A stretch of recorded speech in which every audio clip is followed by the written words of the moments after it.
नमस्कार दोस्तों। देश की राजनीति में एक बार फिर बड़ा घटनाक्रम देखने को मिला है। इंडिया गठबंधन की महत्वपूर्ण बैठक के बाद राजनीतिक माहौल गर्मा गया है और अब हर तरफ एक ही सवाल पूछा जा रहा है। क्या विपक्ष 2029 की राजनीति के लिए नई रणनीति तैयार कर चुका है?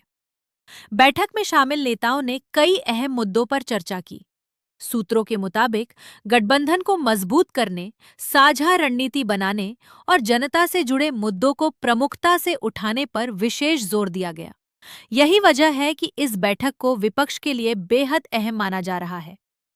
सबसे दिलचस्प बात ये रही कि बैठक के बाद कई नेताओं के बयानों ने राजनीतिक गलियारों में नई चर्चाओं को जन्म दे दिया।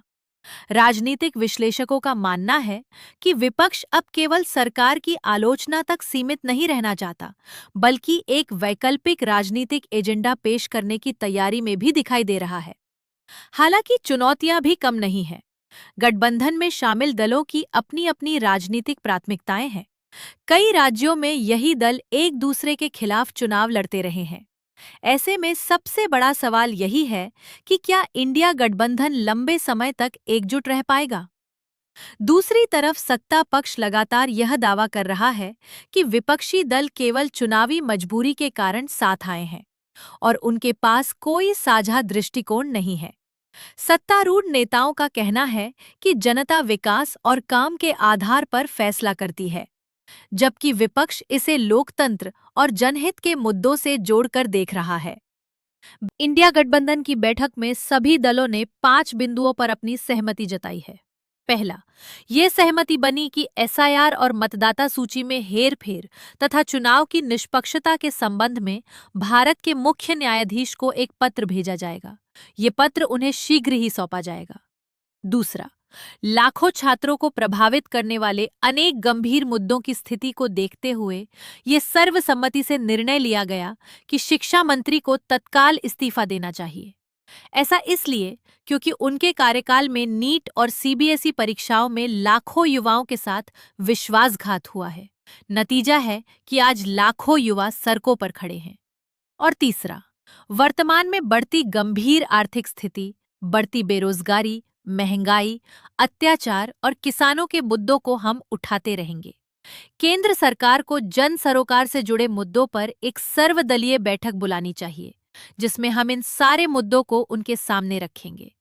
चौथा, इंडिया गठबंधन के सभी दल हर 2 महीने में बैठक करेंगे। हमारी अगली बैठक अगस्त में हैदराबाद में होगी।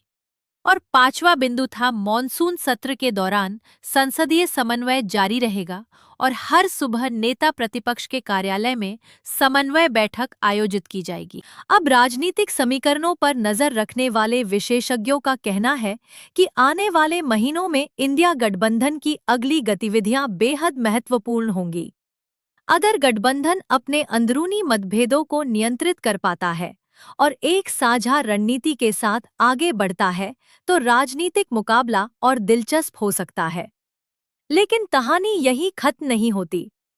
बैठक के बाद जो तस्वीरें और संदेश सामने आए हैं, उन्होंने यह संकेत जरूर दिया है कि विपक्ष एकजुटता का संदेश देना चाहता है। हालांकि असली परीक्षा तब होगी जब यह एकजुटता जमीन पर दिखाई देगी और चुनावी रणनीति में बदलकर सामने आएगी।